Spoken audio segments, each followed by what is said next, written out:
जय हिंद बच्चों, आप सभी का अपने YouTube चैनल नमो भारत गणित में हार्दिक स्वागत और अभिनंदन है। बच्चों, आज की क्लास है पार्ट 5 समांतर श्रेणी से पर्सनली 5.2 के परिचय और उनके उदाहरण। तो आज की क्लास में हम उनका परिचय बताएंगे। पर्सनली 5.2 पर कितने सवाल हैं, किस नियम पर आधारित हैं, उनके नियम बताएंगे और फिर इसके बाद उनका उदाहरण भी बताएंगे। तो चलिए आज की क्लास शुरू करते हैं। सबसे पहले हम जानेंगे समांतर श्रेणी का n वां पद क्या है। समांतर श्रेणी का n वां पद क्या है उनके बारे में हम निकाल लेते हैं। इसका सूत्र कैसे निकाला जाता है। तो सबसे पहले मान लेते हैं कि माना कोई समांतर श्रेणी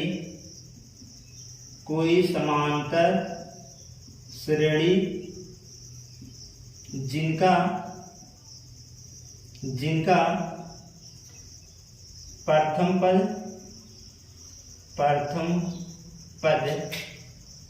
ए तथा सर्वांतर डी है। हमने मान लिया कि कोई समांतर श्रेणी है जिनका प्रथम पद ए है तथा सर्वांतर क्या है, डी है। ये हमने मान लिया।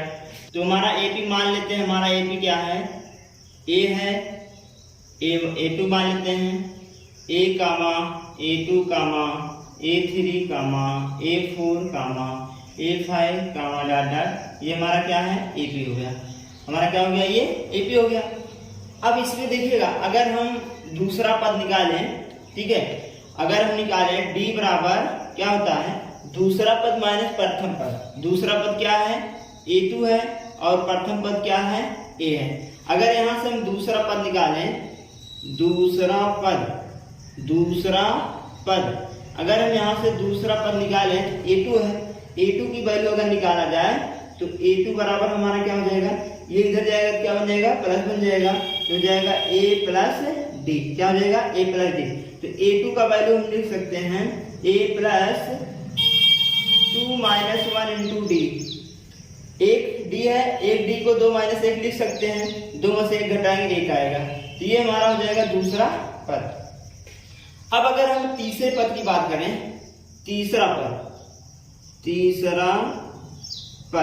अगर हम तीसरा पद निकालें तो तीसरे पद के लिए सबसे पहले हम क्या निकालेंगे, यहां से देखते हैं तीसरे और दूसरे से, मतलब D बराबर हम लिख सकते हैं A3 माइनस A2। क्या लिख सकते हैं, A3 माइनस A2, ये हो जाएगा। अब यहां से अगर हम A3 की वैल्यू निकालें तो A3 बराबर कितना हो जाएगा, ये इधर आएगा, प्लस हो जाएगा। तो हो जाएगा D प्लस A2, या फिर लिख सकते हैं A2 प्लस D। पक्षांतर कर दिया हमने A2 को इधर। तो ये यहाँ से अब A2 का वैल्यू हम रख दे रहे हैं। A2 का वैल्यू कहाँ है, A प्लस D है। यहाँ लिखेंगे A2 का मान रखने पर, हमने क्या कर दिया, A2 का मान रख दिया। तो A3 बराबर A2 का मान कितना है, A प्लस D है। इसके स्थान पर रखो A प्लस D और प्लस में D पहले से है। तो A3 बराबर हो जाएगा A प्लस 2D, या फिर हम लिख सकते हैं A3 बराबर A प्लस 2 को लिख सकते हैं 3 माइनस 1 इंटू D। इसको ऐसे लिख सकते हैं। ये हमारा तीसरा पद है और ये हमारा दूसरा पद है। दूसरा पद और ये तीसरा पद। अब अगर हम बात करें चौथे पद की, तो चौथा पद भी हम निकाल सकते हैं। देखिए कैसे, चौथा पद अगर हम चौथा पद निकालें तो चौथा पद निकालने के लिए सबसे पहले अगर देखा जाए तो चौथे और तीसरे से बात करेंगे तो D बराबर हमारा हो जाएगा A4 माइनस A3। अब यहां से A4 की वैल्यू निकालना है तो A4 बराबर, इसको पक्षांतर कर दीजिए, तो हो जाएगा A3 प्लस D। अब A3 का मान रख देते हैं। A3 का मान रखने पर A3 की वैल्यू लिखो, तो हो जाएगा A4 बराबर A3 का वैल्यू रखो। A3 कितना है, यहां से रखते हैं A प्लस 2D है। यहाँ रखेंगे A प्लस 2D और प्लस में कितना है, D है। तो हो जाएगा A4 बराबर A प्लस 3D, और इसको हम लिख सकते हैं A4 बराबर A प्लस 3 को क्या लिख सकते हैं, 4 माइनस 1 लिख सकते हैं इंटू D। ये हमारा क्या हो जाएगा, चौथा पद हो जाएगा। चौथा पद इस प्रकार से आ जाएगा। अब ऐसे हम डॉट डॉट करके ऐसे हम बहुत पद निकाल सकते हैं। n पदों की अब निकाला जाए अगर तो लिख लेते हैं nवां पद। nवां पद कैसे निकाला जाए इसको लिख सकते हैं an बराबर क्या लिख सकते हैं an बराबर a प्लस। अब यहाँ से देखिएगा ध्यान से, अगर चौथा पद था तो 4 में से 1 घटा है, अगर यहाँ तीसरा पद था तो 3 में से 1 घटा है, अगर यहाँ दूसरा था तो 2 माइनस 1 घटा है। अगर यहाँ nवां पद है an है तो हम लिख सकते हैं n माइनस 1 और इंटू डी। ये हमारा क्या हो जाएगा nवां पद हो जाएगा, समांतर श्रेणी का nवां पद। तो यहाँ लिखेंगे यह समांतर श्रेणी का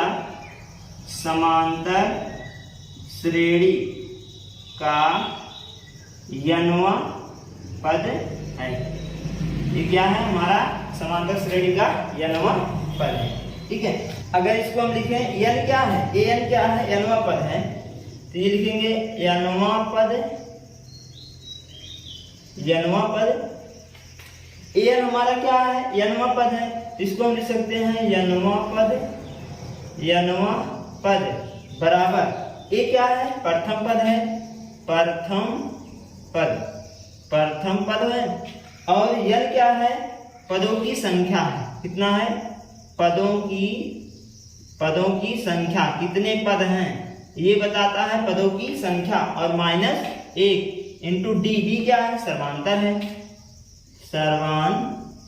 क्या है सर्वांतर। अगर हम इसको हिंदी में लिखें तो इस तरह से हमारा ये बनेगा। ठीक है, इस तरह से हमारा क्या हो जाएगा बन जाएगा। और एक चीज, किसी भी समांतर श्रेणी का nवां पद किसी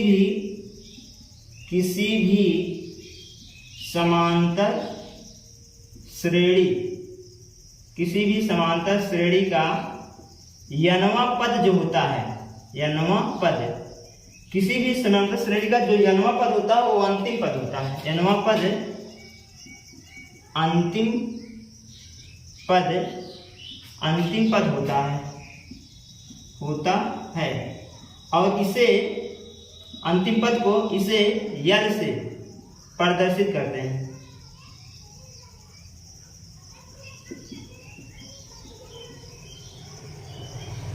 इसे किससे प्रदर्शित करते हैं यल से प्रदर्शित करते हैं। किसी भी समांतर श्रेणी का जो nवां पद होता है वही अंतिम पद होता है, और अंतिम पद को हम किससे लिखते हैं यल से प्रदर्शित करते हैं। देखते हैं समांतर श्रेणी का अंत से nवां पद क्या होता है। समांतर श्रेणी का अंत से nवां पद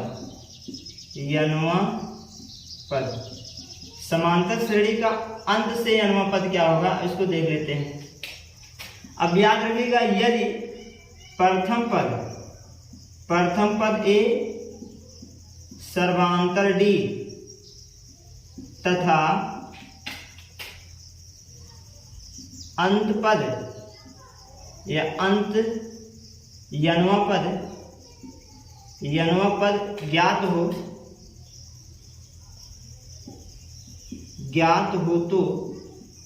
तो अंत से nवां पद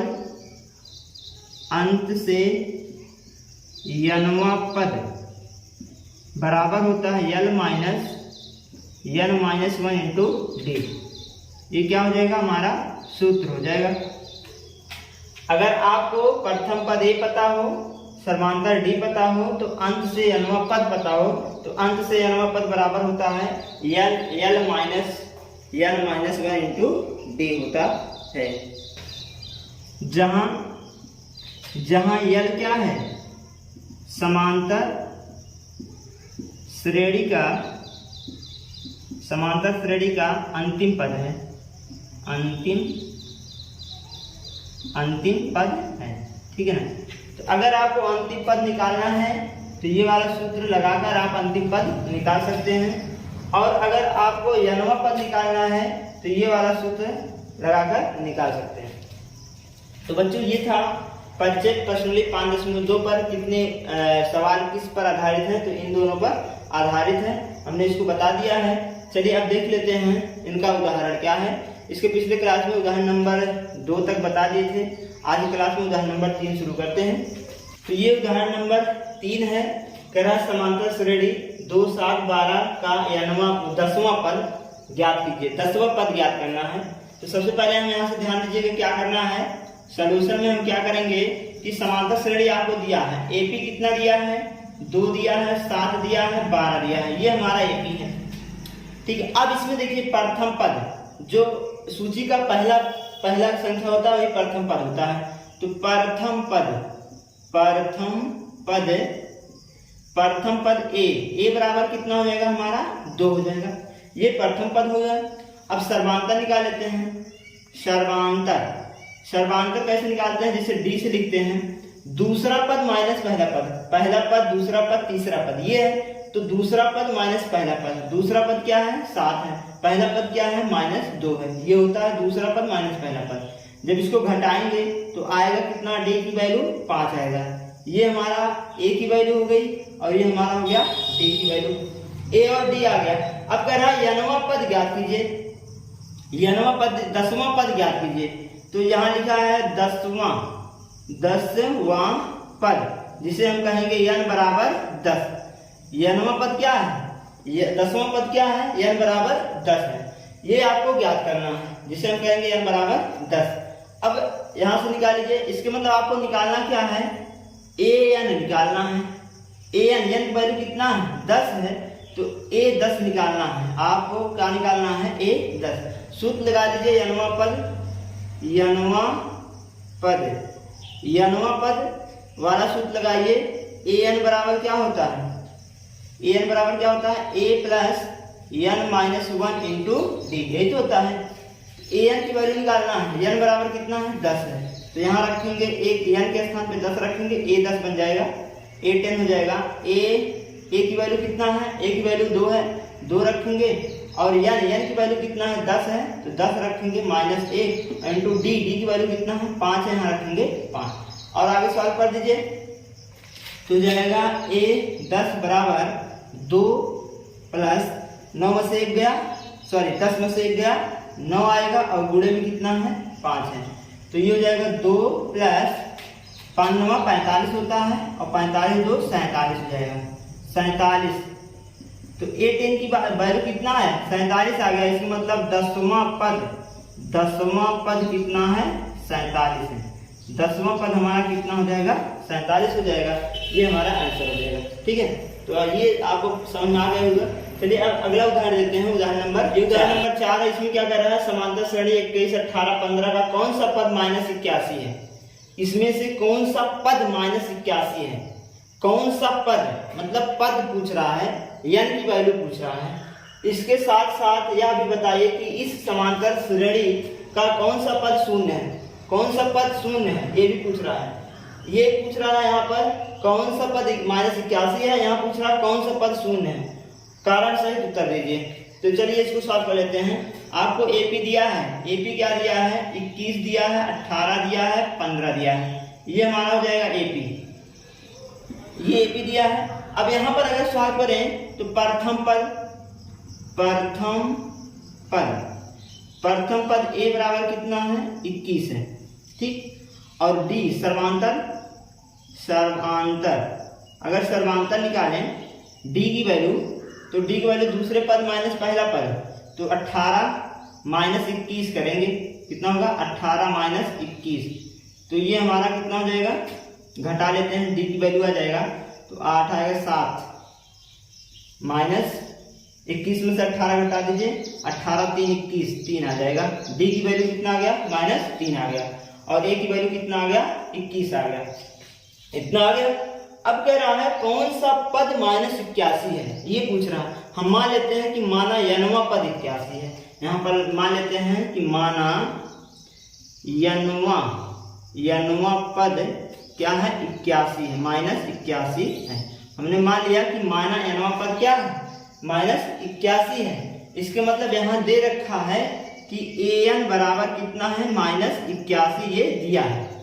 ए एन बराबर क्या दिया है माइनस, जब आपने मान लिया कि n पद -81 है तो ए एन बराबर -81 हो जाएगा। अब सूत्र लगा दीजिए, ए एन बराबर ए प्लस n-1 इंटू डी वाला सूत्र लगा लीजिए। ए एन की वैल्यू कितना है -81 है, यहाँ रखो। ए की वैल्यू कितना है 21 है, यहाँ रखेंगे, प्लस एन की वैल्यू आपको निकालना है, इसको लिख देंगे। डी की वैल्यू 21 है, यहाँ रखेंगे 21। इसको सॉल्व कर दीजिए, -21 बराबर -81, ये कितना हो जाएगा, डी की वैल्यू कितना है -3 आया है, तो यहाँ रखेंगे -3 रखेंगे, डी की वैल्यू -3 रखेंगे। अब इसको और थोड़ा सॉल्व करा लेते हैं। अब देखिए यहाँ पर 21 को इधर ले आइए तो -81 और -21 बन जाएगा, बराबर यहाँ क्या बचेगा n-1 और गुणे में -3, ठीक। और सॉल्व कर लो, इसको दोनों को जोड़ लो, माइनस जुड़ जाएगा तो 3 हो, 1 2 हो जाएगा, और ये हो जाएगा 8 2 10, 102 हो जाएगा। कितना हो जाएगा 102। इसको गुणा करा लीजिए, -3n और +3 बन जाएगा। 3 को इधर ला जाएंगे, माइनस बन जाएगा, क्या हो जाएगा माइनस बन जाएगा, -102 और ये माइनस आया 3 बन गया, बराबर यहाँ क्या बचा -3n। क्लियर। अभी दोनों जोड़ेंगे तो -105 बन जाएगा और बराबर -3n। तो -105 ये गुणे में इधर आएगा, भाग बनेगा, बराबर n हो जाएगा। भाग कर दीजिए, 3 त्रिक 9 और 3 पचे 15, ठीक है। n की वैल्यू कितना आ गया 15 आ गया। इसका मतलब n की वैल्यू अगर 15 आया है तो यहाँ हम रख सकते हैं कि a35 बराबर -81। तो हमारा 35वां पद कौन सा, 35वां पद कितना होगा -81 होगा। ये हमारा हो जाएगा आंसर। 35वां पद क्या होगा -81 हो जाएगा। क्लियर। अब दूसरे कंडीशन में क्या पूछा है, कह रहा है कि कौन सी पद शून्य है, शून्य बताना है। अब आगे देखेंगे दूसरे में क्या करना है, कौन सा पद शून्य होगा। तो मान लेते हैं कि यहाँ a बराबर निकला है, a बराबर कितना है 21 है, और d बराबर कितना है -3 है। और यहाँ से देखा जाए पूछ रहा है कि श्रेणी का कौन सा पद शून्य है, तो an बराबर कितना दिया है, शून्य दे रखा है। कौन सा पद पूछा है, पद मतलब n की वैल्यू आपको ज्ञात करना है। तो सूत्र लगा लीजिए, an बराबर a plus n-1 into D. an की वैल्यू शून्य है, a की वैल्यू 21 है, और प्लस n-1 इंटू डी की वैल्यू कितना -3 है। ये इधर आएगा तो -21 बन जाएगा, और गुणा कराएंगे तो 3n प्लस 3, इधर आएगा तो -21 और माइनस का कितना हो जाएगा 3 हो जाएगा, बराबर 3n माइनस में ये जाएगा -24 बराबर -3n। तो -24 बटे ये बुढ़े में इधर आएगा, भाग बनेगा तो हो जाएगा n, और 3 9 24 होता है, 8 बराबर n। तो कौन सा पद है, 8वां पद। 8वां पद हमारा क्या होगा, शून्य होगा। यहाँ लिख देंगे 8वां पद क्या होगा, शून्य होगा, शून्य होगा। तो हमारा 8वां पद को अगर कौन सा पद शून्य होगा, तो 8वां पद क्या हो जाएगा, शून्य हो जाएगा। ये हमारा हो जाएगा इस दूसरे वाले स्टेप का आंसर। तो ये आपको बेहतरीन समझ में आ गया होगा हमारे ख्याल से है। आप बढ़िया से इसको प्रिपेयर कर लीजिएगा, क्योंकि एग्जाम के लिए बहुत ही इम्पोर्टेंट है, अच्छा क्वेश्चन है, इसको आप बढ़िया से पढ़ लीजिएगा, ठीक है ना। तो चलिए अगला उदाहरण देखते हैं, उदाहरण नंबर 5। तो बच्चों ये उदाहरण नंबर 5 है, कह रहा है उस समांतर श्रेणी का निर्धारण कीजिए जिनका तीसरा पद 5 तथा 7वां पद 9 है। तीसरा पद 7 दिया है और 5वां पद 7वां पद 9 दिया है। तीसरा पद 5 दिया है और 7वां पद 9 दिया है। चलिए इसको भी सॉल्व कर लेते हैं। कैसे करेंगे, यहाँ से देखेंगे। सबसे पहले दे क्या रखा है, तीसरा पद 5 है, तीसरा पद कितना दिया है, तीसरा पद 5 दिया है। मतलब n तीसरा पद मतलब n बराबर 3, n बराबर 3 के लिए हमको क्या दे रखा है, a3 बराबर 5 दिया है, ठीक है, a दिया है a3 बराबर 5। और फिर कह रहा है अगर ये a3 बराबर 5 है तो यहां से अगर हम सूत्र लगा दें an बराबर a plus n minus 1 into D. ये अगर सूत्र लगा दें तो a n की वैल्यू कितना है 5 है, यहाँ 5 रख दो। a की वैल्यू कितना है नहीं पता है, a लिख दो। n की वैल्यू कितना है 3 रखो तो 3 माइनस 1 हो जाएगा इंटू डी। ये हो जाएगा 5, इसको हल करेंगे तो हो जाएगा 2d। ये बांट लेते हैं, हमारा समीकरण नंबर 1 हो गया। पहला कंडीशन आया समझ में। दूसरा कह रहा है सातवां पद 9 है, कह रहा है सातवां पद कितना है 9 है, सातवां पद 9 है। मतलब n बराबर 7, n बराबर 7 के लिए n बराबर 7 के लिए a 7 बराबर 9 दे रखा है।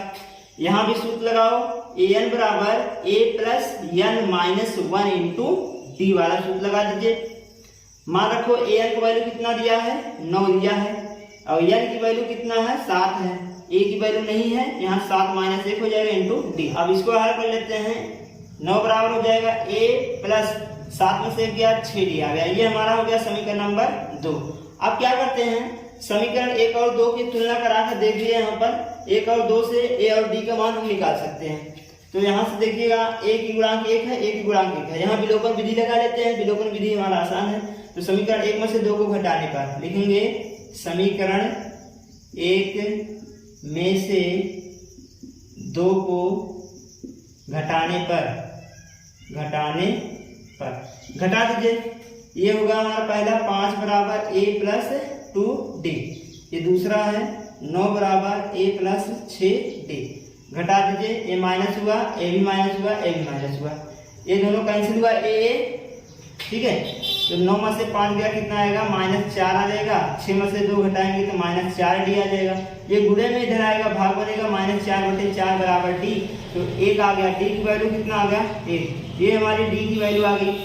अब a की वैल्यू निकालना है, समीकरण 1 या 2 में रख दो d का मान। लिखेंगे d का